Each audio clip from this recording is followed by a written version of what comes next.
नमस्कार, news in science में आपका स्वागत है। पानी धरती पर जीवन की सबसे अहम ज़रूरतों में से एक है, जिसकी ज़रूरत नदियों के अलावा बारिश और भूजल से पूरी होती है। लेकिन अब ये प्राकृतिक जल स्रोत सूख रहे हैं, कम हो रहे हैं। ऐसे में ज़रूरत है इनके संरक्षण की, जिसका एक तरीका है रेन वाटर हार्वेस्टिंग, जिसके द्वारा पेयजल संसाधनों पर बोझ कम करने के साथ साथ भूजल को रिचार्ज किया जा सकता है। इस वक्त मानसून का सीज़न है, तो आइए देखते हैं कैसे आसानी के साथ हम जल संचयन कर अपनी और प्रकृति की मदद कर सकते हैं। मानसून धरती की प्यास बुझाने का एक प्राकृतिक चक्र, जिससे नदियों और खासकर भूजल स्तर की कमी पूरी होती है। लेकिन बढ़ते शहरीकरण, सड़कों के जाल और कंक्रीट ने भूजल रिचार्ज के इस प्राकृतिक तरीके में रुकावटें पैदा कर दी। नतीजा, कम रिचार्ज और ज़्यादा जल दोहन ने भूजल स्तर में भारी गिरावट पैदा कर दी। हमारी गलतियों से ही बने इस असंतुलन को दूर करने के लिए कई तरह की कोशिशें की जा रही हैं। इनमें से एक पुरानी तकनीक है रेन वाटर हार्वेस्टिंग, यानी वर्षा जल संचयन। कम वर्षा वाले क्षेत्रों में ये तकनीक खेतों आदि में तालाब और पिट्स बनाकर अपनाई जाती हैं। वहीं शहरी क्षेत्रों में घरों और दफ्तरों में बहुत आसानी से बारिश के पानी को इकट्ठा कर इस्तेमाल में लाया जा सकता है, या फिर उससे भूजल को रिचार्ज किया जा सकता है। It's a catching rain and using it in different ways.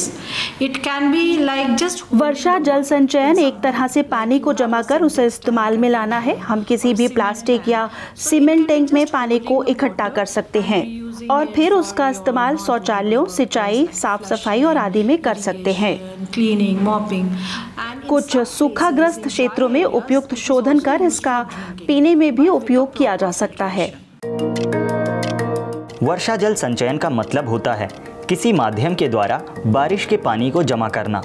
उदाहरण के तौर पर जैसे यहाँ पर छत से पानी परनालों के माध्यम से एक छोटे तालाब में जमा होता है, जहाँ से ओवरफ्लो होकर पानी पाइप के माध्यम से रिचार्ज वेल में पहुँचता है।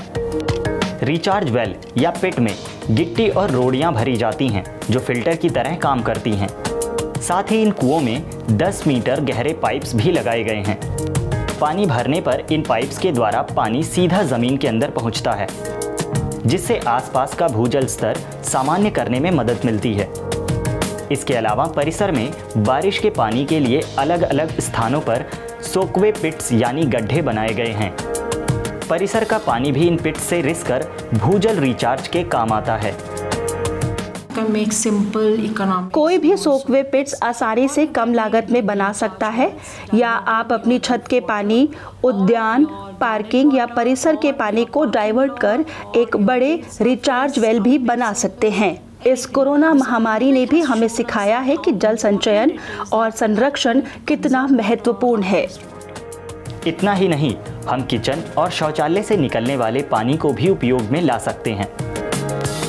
रोड़ी, गिट्टी और खास पौधों जैसे कैना इंडिका की सहायता से साफ कर कई तरह के कार्यों में इस्तेमाल किया जा सकता है।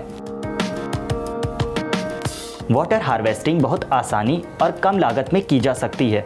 बस ज़रूरत है आपके घरों या दफ्तरों की छतों से निकलने वाले पानी को किसी तरह रोक कर रखना, जिससे हम अपने आसपास के क्षेत्र का भूजल स्तर बनाए रख सकते हैं और साथ ही पीने के अलावा अन्य कार्यों में बारिश के पानी का इस्तेमाल कर सकते हैं।